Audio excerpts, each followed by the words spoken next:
भाषणों की तलवार से समाज को चीरते हैं, सच्चाई की रोशनी में हम सब मिलकर जीते हैं।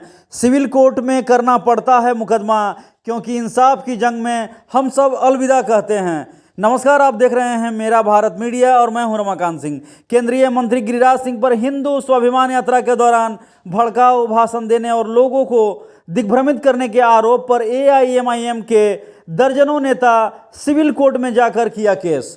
किशनगंज जिले से एक जहां केंद्रीय मंत्री गिरिराज सिंह पर हिंदू स्वाभिमान यात्रा के दौरान भड़काऊ भाषण देने और लोगों को दिग्भ्रमित करने का आरोप है, उसमें असउद्दीन ओवैसी की पार्टी AIM के दर्जनों नेता सहित कार्यकर्ता सिविल कोर्ट पहुंचकर किशनगंज में केंद्रीय मंत्री गिरिराज सिंह पर परिवारवाद का मुकदमा दायर किया। AIMIM के कार्यकर्ताओं ने मीडिया से अपनी बातों को रखते हुए केंद्रीय मंत्री के बारे में बताया कि वे हिंदू भाई को भड़काने का काम कर रहे हैं। हम लोग सभी भाईचारा के साथ रह रहे हैं।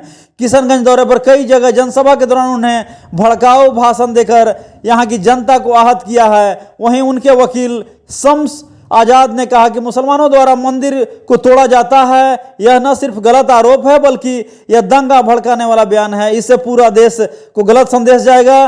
और कहा गया है कि इस मामले को लेकर उन्होंने न्याय संहिता के तहत मामला दर्ज कराया है और साथ ही वीडियो साक्ष्य भी कोर्ट को प्रस्तुत उन्होंने बताया कि किया गया है। और आपको बता दें कि उन्होंने समाज में धार्मिक भेदभाव को बढ़ावा देने की बात की टिप्पणी की है और इस भाषण का उद्देश्य लोगों को दिग्भ्रमित करना और एक विशेष समुदाय के खिलाफ नकारात्मक भावनाएं उत्पन्न करना है। वहीं राजनीति में जिम्मेदारी और संवेदनशीलता की कितनी आवश्यकता है।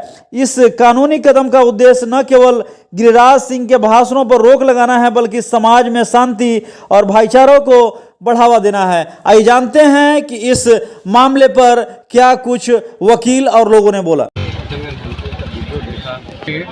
तो एक थप्पड़ अगर मुसलमान मारता है तो तुम लोग 100 थप्पड़ मारो, तो ये कहीं ना कहीं जाके ये आपस में हम लोगों को लगाने का काम कर रहे हैं। जो कि हम लोग एक किशनगंज जिला ऐसे पूरे देश में ऐसा है कि हम लोग आपस में मिल मिलाप कैसे रहते हैं, ये कहीं दंगा भड़काने का काम करते हैं जी। तो हम आज जैसे सेक्शन 196, 197, 299, 302, 61, 2 ऑफ BNS जो नया कानून बना है BNS भारतीय न्याय संहिता, उसी के तहत हमने ये किया है। इसमें क्या होता है कि वो जाति या दो क्लास के बीच दुश्मनी पैदा करवाना, हिंदू मुस्लिम को लड़ाई करवाना, आपस में ना इत्तेफाकी पैदा करवाना, इस तरह के इसमें धारा जो है। और इसमें से 3 धारा ऐसा है जो नॉन वेलेबल है। गिरिराज सिंह जी अगर सीमांचल में आकर के हिंदुओं के बीच में आकर के हिंदुओं को अगर एकजुट होने की बात करते हैं, क्या आपत्ति है इसमें? हमें हिंदुओं को जो एकजुट करते हैं उसमें आपत्ति नहीं है, लेकिन वो जो गलत इन्फॉर्मेशन दिए है, जैसे उन्होंने ये कहा था कि जहाँ जो हिंदू है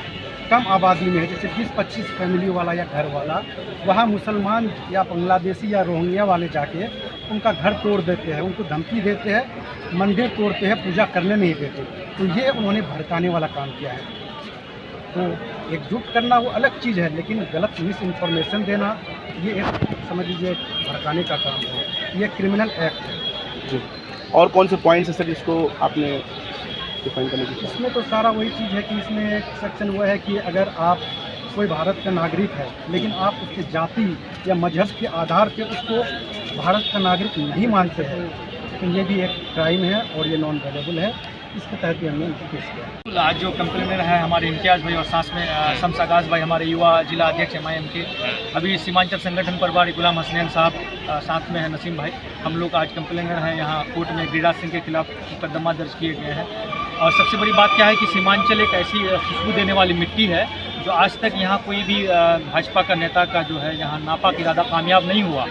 और 2014 के बाद हिंदुस्तान में कहीं कहीं ये लोग अपने नाकाब मंसूबे को कामयाब किया है। गिरिराज सिंह जैसे लोग, मैं समझ सकता हूँ कि इस वक्त उनका 15वां साल चल रहा है भाजपा मंत्रालय का, वो अपने कार्य को नहीं गिना सकते हैं। उनको मालूम है कि हम हिंदू मुस्लिम मंदिर को लेकर के हम आगे बढ़ेंगे और यही मेरा एजेंडा है। इसी को जनता भली भांति पसंद करती है और शायद ऐसी नापाक इरादे को लेकर के वो सीमांचल आए थे और बिल्कुल यहाँ के लोग इनको पसंद नहीं करेंगे, इनके नापाक इरादे को कामयाब होने नहीं देंगे।